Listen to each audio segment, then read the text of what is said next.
Hello, Mark here. The topic of today's chess motif is decoying. This tactical maneuver is slightly harder than the ones we have already looked at in previous lectures. Decoying requires you to first imagine where you want your opponent to be, then manage to get him to that position, and also figure out what do you want to do, what do you want to accomplish when you're in that position.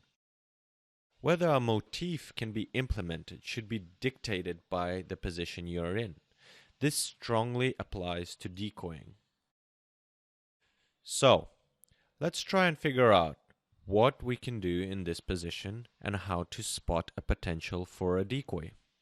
First, pause this video and see if you can find the winning move for white.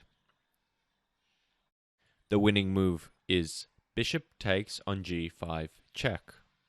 If you found this move, congratulations, you must be a natural. From here, black king can either take on g5 or move to f5. Either way, white plays queen to f4 checkmate. The logic behind this move is fairly straightforward. Firstly, an opposite colored bishop is technically an extra piece if you are attacking. Coupled with the coincidence that the black king is on a black square and white happens to have a black bishop, white must attack. Next, notice how the white queen on c7 is cutting off the 7th rank to the black king. So if the king was forced to move, the only move he can make is f5. And even though by taking the pawn on f5 you're creating an extra square for the king to move, after the white queen moves to f4, she will be controlling the diagonal, not allowing the king to escape to the h6 square.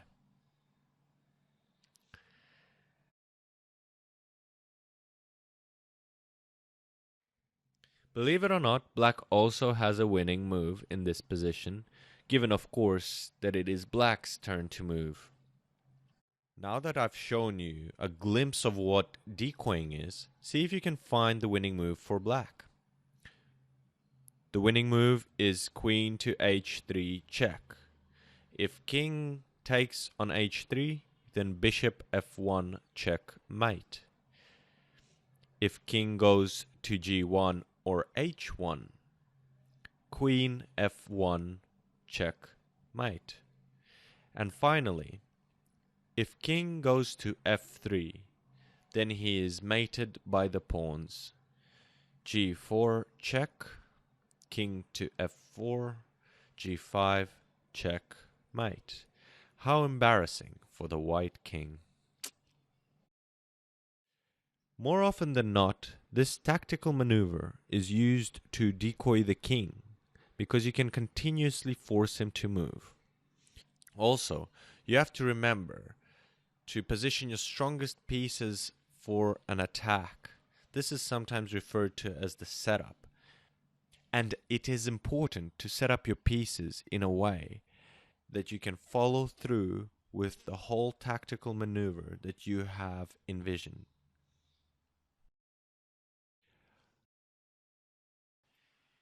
Hello, Mark here, and now that you've learned the basics of decoying, let's move to a slightly harder position. White to move in this position.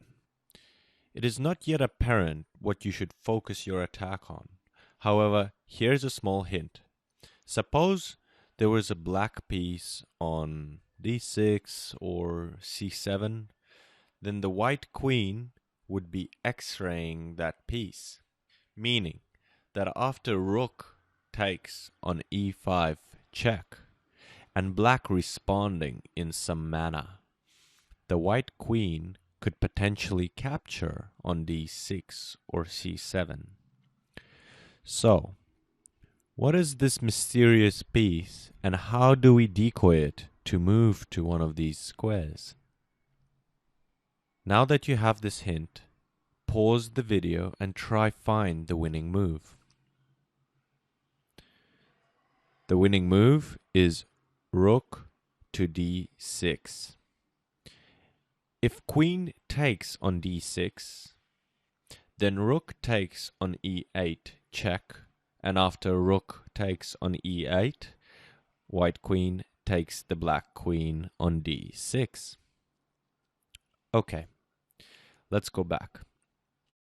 If the black queen moves to c7, then rook takes on e8 check, and after rook takes on e8, rook takes on g6 check, and after h takes on g6, queen takes queen on c7. So, how to find this move?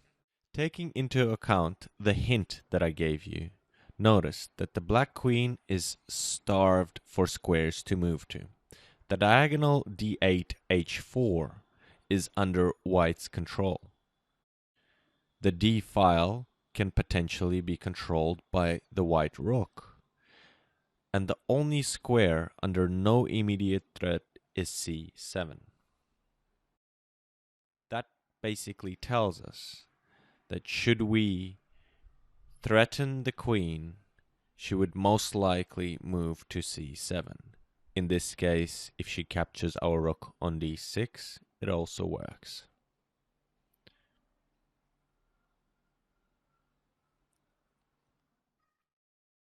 There's also a winning move for black. And just to show you my support for your journey to becoming grandmasters of chess, I'll give you another small hint. Notice how the black knight can fork the e5 and d2 squares if he jumps to c4. Now pause this video and see if you can figure out a way to decoy something worth forking onto those squares. The winning maneuver is as follows. Rook takes on e5, queen takes on e5. See what I did there? Cheeky, hey? Next, queen takes on d2 check, and after king takes on d2, knight to c4 check, winning back the queen. But now black is a knight up and should be able to win this game, no problem. At this stage, you're probably wondering if there is some sort of formula as to when to play a decoy or some other tactical maneuver. Unfortunately, that's not the case. Often, you'll intuitively know when there is a possibility of gaining a material advantage. However, you know the saying, practice makes perfect. So try solve the homework puzzles that I've prepared for you at the end of this section, and you'll be a few steps closer to becoming a master of decoy. Hello, Mark here, and before I start this next puzzle, I should give you a warning that this puzzle might cause your brain to melt. To ease the pressure, let's first look at this position from black's point of view. How would you have played in this situation if you had black pieces?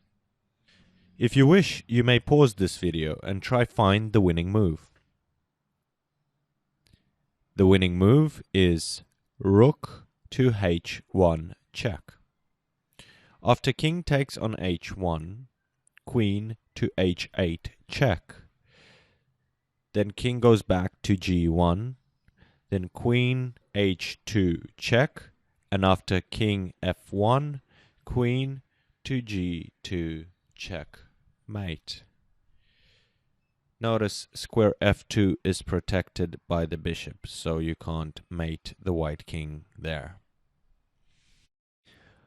So, how to see this move? Ultimately, you should see that if the black queen was on the second rank, it would be a piece of cake to checkmate your opponent. So how do we get Her Majesty there without allowing white to react? Forcing moves is the answer. By playing rook h1, we are sacrificing the rook. However, we are decoying the white king to come to h1. And after that, the rest is history. Okay, so now the hard stuff. White to move. I won't give you any hints this time, just see if you can find the winning move. The winning move is queen takes on f6 check. If king takes on f6, bishop d4 checkmate. If king goes to h7, then rook h3 check, and after king g8, rook takes on h8 checkmate. If king goes to g8 straight away, then the white queen continues. Queen takes on g5 check, king f8, and after d7 check from the black bishop, the black queen has to take the bishop on c5, then b takes on c5, and it is game over for black. Notice that the bishops are opposite in color. Therefore, white should attack and preferably avoid any white squares, so black cannot utilize his bishop. That, coupled with how starved for space the black king is, should significantly narrow down the variations available for white in this position. I hope you enjoyed this tutorial. Have a great day, and just remember, practice makes perfect.